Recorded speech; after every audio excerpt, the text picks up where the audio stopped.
NEET घोटाले में आज एक नाम सामने आ गया है, मुखिया का। वो मुखिया जो बिहार के नालंदा का रहने वाला है और इसी मुखिया को माना जा रहा है इस घोटाले का सरगना। नीट घोटाले के नालंदा मॉड्यूल में कैसे सब ये कांड हुआ, उसी को डिकोड करती एबीपी न्यूज की ये एक्सक्लूसिव रिपोर्ट देखिए। पहली तस्वीर पटना का गेस्ट हाउस, दूसरी तस्वीर पटना का लर्न एंड प्ले स्कूल, तीसरी तस्वीर पटना में नीट घोटाले के आरोपी अमित आनंद का फ्लैट। 1, 2, 3 ये तीनों तस्वीर पटना के अलग अलग मोहल्लों की हैं। लेकिन इन तीनों में कॉमन सिर्फ यही है कि तीनों से नीट घोटाले के तार जुड़े हैं। गेस्ट हाउस में अभ्यर्थी अनुराग ठहरा था, जिसका फूफा है सिकंदर, और ये जो पटना का लर्न एंड प्ले स्कूल है, इसी स्कूल में 4 मई की रात अनुराग सहित घोटाले से जुड़े सभी अभ्यर्थी पहुंचे थे, जिन्हें प्रश्नों का उत्तर रटाया गया था। और ये है वो फ्लैट नंबर 202, जिसके अंदर बैठकर हुई थी करोड़ों की डीलिंग। अभी दरवाजा बाहर से बंद है। कुलदीप विक्रमादित्य पैलेस में इसी फ्लैट नंबर 202 से पुलिस को जले हुए प्रश्न पत्र मिले थे, साथ ही कई और अहम दस्तावेज पुलिस ने बरामद किए थे। फ्लैट नंबर 202 के बाहर हम हैं और ये 202 जो फ्लैट है, इसी में नीट पेपर लीक मामले का जो मास्टरमाइंड है अमित आनंद, वो रहता था। फिलहाल इस फ्लैट के दरवाजे पर ताला जड़ा हुआ है और कई दिनों के अखबार इस फ्लैट के बाहर पड़े हुए हैं। इसी फ्लैट में बैठकर जो तमाम रणनीति थी इस पेपर लीक को करने की, वो बनाई जा रही थी। यहीं से महत्वपूर्ण दस्तावेज जो थे वो ईओयू की टीम को मिली थी। अमित आनंद वही आरोपी है जिसने कबूला कि उसने पेपर लीक करवाए थे और सिकंदर के जरिए अभ्यर्थियों के संपर्क में आया था, जिसके बदले उसने पैसे लिए थे। अब पुलिस सूत्रों के हवाले से नीट घोटाले के पूरे चेन को समझिए। अनुराग जैसे कई अभ्यर्थी हैं जिन्होंने नीट की परीक्षा दी। सिकंदर वो है जो अनुराग का रिश्तेदार भी है और इसने कई अभ्यर्थियों को पास कराने का ठेका लिया। अमित आनंद वो शख्स है जो पेपर लीक के काले धंधे में पहले से जुड़ा है। साधारण शब्दों में इसे सेटर समझिए, जो सरगना और मीडिएटर के बीच की कड़ी है। नीतीश जो है वो अमित का दोस्त है और इस धंधे का पुराना खिलाड़ी, पहले भी जेल जा चुका है। अब इनकी अगली कड़ी का हिस्सा है संजीव मुखिया, जो कि बिहार के नालंदा का रहने वाला है और पेपर लीक का सरगना है। बिहार पुलिस इसको तलाश रही है। अब इन सब का मास्टरमाइंड रवि अत्री है, जो मेरठ की जेल में बंद है, जिसका धंधा ही अपने नेटवर्क के जरिए पेपर लीक करवाने का है। एबीपी न्यूज की टीम पटना से सटे बिहार के नालंदा पहुंची, जहां का रहने वाला है संजीव मुखिया। मुखिया इसलिए क्योंकि इसकी पत्नी मुखिया रह चुकी है। नगर नौसा का रहने वाला संजीव फरार है और गांव के लोगों को संजीव के बारे में ज्यादा मालूम नहीं। इस वक्त हम नालंदा के नगर नौसा में हैं। देखिए, घर की तस्वीर हम आपको दिखाते हैं। संजीव मुखिया के भाई से हम मिले, उनके घर गए थे, तो उनका कहना है कि अब बंटवारा हो गया है, मेरा उनसे अब कोई मतलब नहीं है। उन्होंने बताया है कि संजीव मुखिया का अब यही ठिकाना है। जब भी वो यहाँ आते हैं तो इधर ही आके रुकते हैं, लेकिन घर खंडहर जैसा है। देखिए, कच्चा मकान है और बताया जा रहा है कि जो बंटवारा हुआ तो उसके बाद जो संजीव मुखिया हैं अपना घर यहीं पर बनाए हैं। तो फिलहाल गेट लॉक है, वो फरार चल रहे हैं। उनकी पत्नी कहाँ है, इसकी भी जानकारी किसी को नहीं है।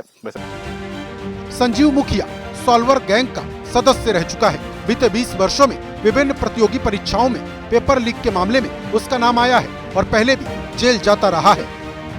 नालंदा के नगर नौसा में इस वक्त संजीव मुखिया के घर पर हैं। उनके भाई हमारे साथ हैं। क्या नाम है आपका? राजीव। संजीव मुखिया क्या भाई हैं? हाँ, भाई हैं छोटे। कहाँ है संजीव मुखिया? हमको नहीं पता है क्या है नहीं है, उनसे हमको बातचीत नहीं होता है। काहे कि जब से बंटवारा हुआ है उससे उतना कोई मतलब है नहीं उनसे हमको। किसी में दोषी भी पाए गए थे एक मामले में, उसमें वो जेल भी गए थे। हाँ, गए थे, लेकिन किसी पर भी लग सकता है वो तो। आपकी नज़र में निर्दोष है? हाँ, हमारे नज़र में निर्दोष है। इस पूरे नीट घोटाले में सिर्फ संजीव मुखिया ही वो प्रमुख आरोपी है जो अभी फरार है। मीडिया रिपोर्ट्स के मुताबिक नीट घोटाले का सेंटर पॉइंट बिहार का पटना नालंदा बॉर्डर ही था। नीट घोटाले में चिंटू और पिंटू की एंट्री हो गई है। ये चिंटू और पिंटू दोनों ही नालंदा के रहने वाले संजीव मुखिया के गांव के बगल वाले गांव के रहने वाले हैं। सूत्रों की माने तो सबसे पहले प्रश्न पत्र परीक्षा से पहले चिंटू के मोबाइल पर आ गया था, जिसे पिंटू ने प्रिंटर से प्रिंट करके वहां के मौजूद लड़कों को दे दिया था और वो लड़के रटने लगे थे। अब पुलिस इस पूरे मसले की गहन छानबीन कर रही है। गांव के लोग हैं यहाँ पे जो उनको जानते हैं, संजीव मुखिया को जानते हैं और हम इनसे खुद बात करके जानने की कोशिश करेंगे। नीट का पेपर लीक हुआ ऐसी बात सामने आ रही है और बताया जा रहा है कि वही मास्टरमाइंड है। नहीं, सब कोई बात नहीं है। वो क्या करते हैं आपके नजर में? वो क्या काम? नौकरी करते हैं और क्या करेंगे। मालूम तो सर पेपर पर में देखते हैं, यही न जानकारी हम लोग के। और का विशेष न उनके साथ हम लोग के रहना है न सहना है, तो हम लोग के क्या मालूम है। नहीं सर, संजीव मुखिया संजीव मुखिया फरार हम लोग तो जानबे नहीं करते हैं सब। हम तो लोग तो जानते सीधे कि पटना में रहते हैं। गांव में पुलिस आ रही है हर दिन? पुलिस रोज आती है? जी आती है तो रोज। अब जो खबर है उसके मुताबिक इस घोटाले का एक सिरा रांची जाकर ठहर जाता है। बताया जा रहा कि रांची में ही नीट के प्रश्न पत्र का आंसर तैयार करवाया गया, जिसे पटना के लर्न एंड प्ले स्कूल में अभ्यर्थियों ने 4 मई की रात को रट लिया था। अब आपके मन में सवाल होगा कि प्रश्न पत्र लीक कैसे हुआ होगा। वैसे इस सवाल का जवाब पुलिस और जांच एजेंसियां तलाश रही हैं, लेकिन जो तरीका पेपर लीक करने वाला गैंग अख्तियार करता रहा है, उसमें से एक आशंका तो यह है कि प्रिंटिंग प्रेस से बैंक तक जिस गाड़ी में प्रश्न पत्र पहुंचता है, वहीं से गड़बड़ी होती है। मीडिया रिपोर्ट्स के मुताबिक मास्टरमाइंड रवि अत्री इस तरीके से प्रश्न पत्र लीक करने के मॉड्यूल का माहिर माना जाता है। अब इस घोटाले में कौन सा मॉड्यूल अपनाया गया, ये जांच का मामला है और पटना से दिल्ली तक एजेंसियां जांच में जुटी हैं। रवि अत्री पेपर लीक मामले में मास्टरमाइंड माना जाता है। रवि अत्री गौतम बुद्ध नगर के जेवर का रहने वाला था। माना जा रहा है कि नीट पेपर लीक मामले में उसका हाथ हो सकता है। जांच एजेंसियां जांच कर रही हैं आखिर किसका हाथ था। बता दें कि रवि अत्री बचपन से ही पढ़ाई लिखाई में काफी होनहार था। वो 2007 में परीक्षा की तैयारी करने के लिए राजस्थान के कोटा चला गया। उसकी दोस्ती नकल करने वाले गिरोह से हो गई। पहली परीक्षा सॉल्वर के रूप में उसने दूसरे की परीक्षा दी।